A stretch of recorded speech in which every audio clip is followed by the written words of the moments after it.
You're not taught to think this way.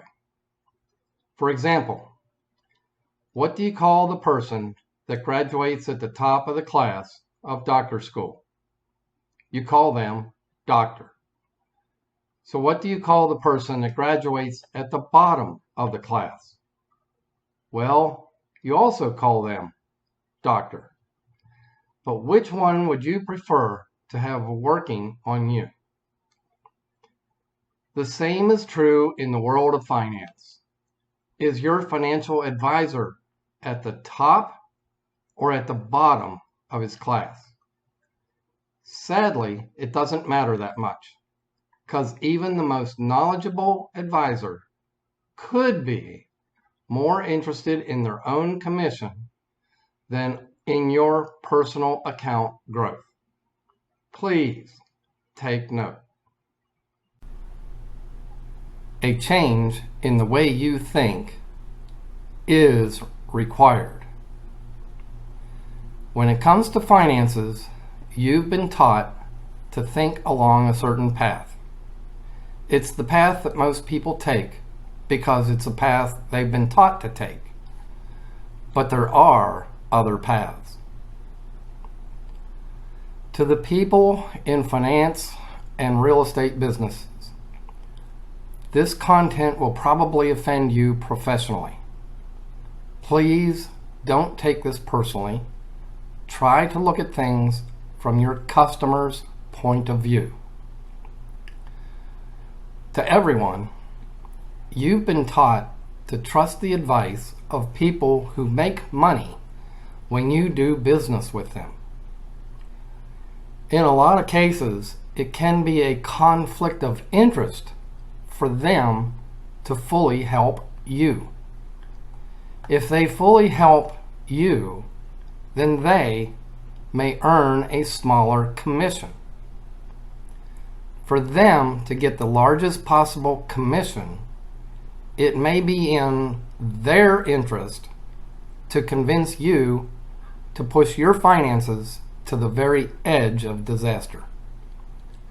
For example, the old saying, your home is your best investment. You should buy the largest house you can afford, not that smaller one that still meets your needs. While buying a house is a wise decision, it's rarely your best investment. With a mortgage, you'll generally pay for that house 2 to 4 times. When you buy a stock, do you pay for it more than once? Buying a house is more like a forced savings plan. And I think it's a good plan. It's just not, quote, an investment. If something changes in your finances and you can no longer afford to keep that large house, you can be sure that the real estate agent and the mortgage broker won't give their commissions back. In fact, if they do offer to help, it'll be by offering another commission-paying service.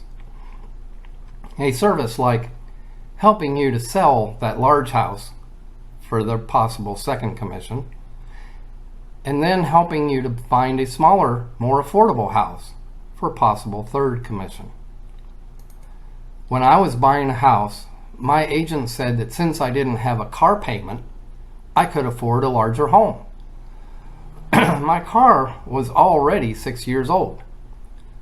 Fortunately, I was smart enough to recognize that the larger home would prevent me from being able to buy a new car the next year.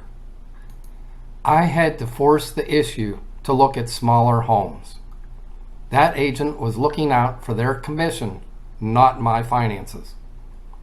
I should have fired that agent and used a different one. Fortunately, not all agents operate that way, but enough do that it forces the need for you to be careful. Another example is, be careful who you pick to be your financial advisor. Ask them how they get paid. I had one that got me into a fund that moved A lot. One month was way up, the next month was way down. I didn't mind the movements, but unfortunately, the overall trend was down. After losing way too much, I asked him to find another fund for me. He basically refused to believe that I was losing money, as he was making a fortune off of me. Every month the fund went up, he raked in a large commission. Every month the fund went down, he lost nothing. He didn't care that I was losing, as every other month he was making a small fortune off the commissions. I had to find another advisor and force my remaining funds away from him. You should ask an advisor how long they've been an advisor and when they will be able to retire. A financial advisor is looking at various funds every day. They should know which funds are performing well and which funds aren't. A good advisor will move their own money into the funds performing best. Everyone is entitled to an opinion, and it's my opinion that a good advisor should be able to retire within 20 or 30 years of being an advisor.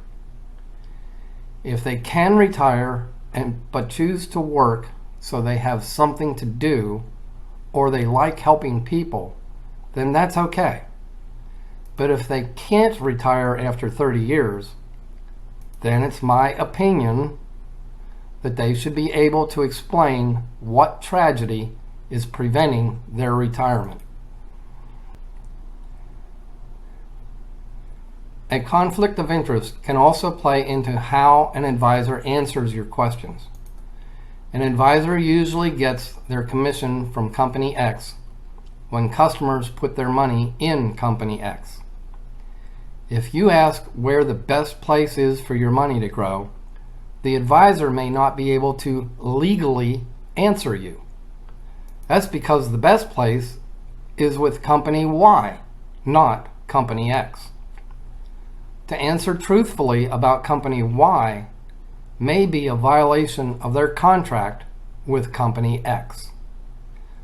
Some alternate questions to ask your advisor are: where do they personally invest?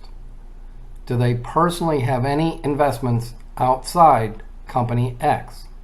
If so, where? So the lesson is, be very careful of the help you receive when trying to make financial decisions. Ask yourself what the other person gets out of doing business with you. Are they helping you or helping their commission? You need to learn to be responsible for and control your own finances. Don't just blindly trust someone else to take care of your finances. It's your money that's at stake, not theirs. If you have any doubts about what they're saying, it may be time to find another person to help you. TABS is designed to help you find what you can and cannot afford. You don't have to like math. You don't even have to do math. Our tools do it for you. You just need to learn when to say, no, I can't afford that, or possibly, I don't want to push my finances that far. My goal is to give you the tools, mainly the budget spreadsheet, that will allow you to better understand where your finances are. Then you can play around with the spreadsheet to see the impact of a new loan or other monthly service. This will allow you to better understand the impact of some of the financial decisions you make. Through all of these lessons, I'm going to try to teach you a different way of thinking and a different way of using current banking tools to get the most benefit for you. You're not taught to think this way because they don't want you to think this way. If you think this way, they may make less money. Who are they? Just about everyone that earns a commission when they help you. I want you to remember, you're not taught to think this way, so they can make more money from your mistakes. See you in the next lesson. I hope this video helps you to understand and take control of your finances. Please help me by hitting those like and subscribe buttons. Thanks. A link to the next lesson is in the description of this video.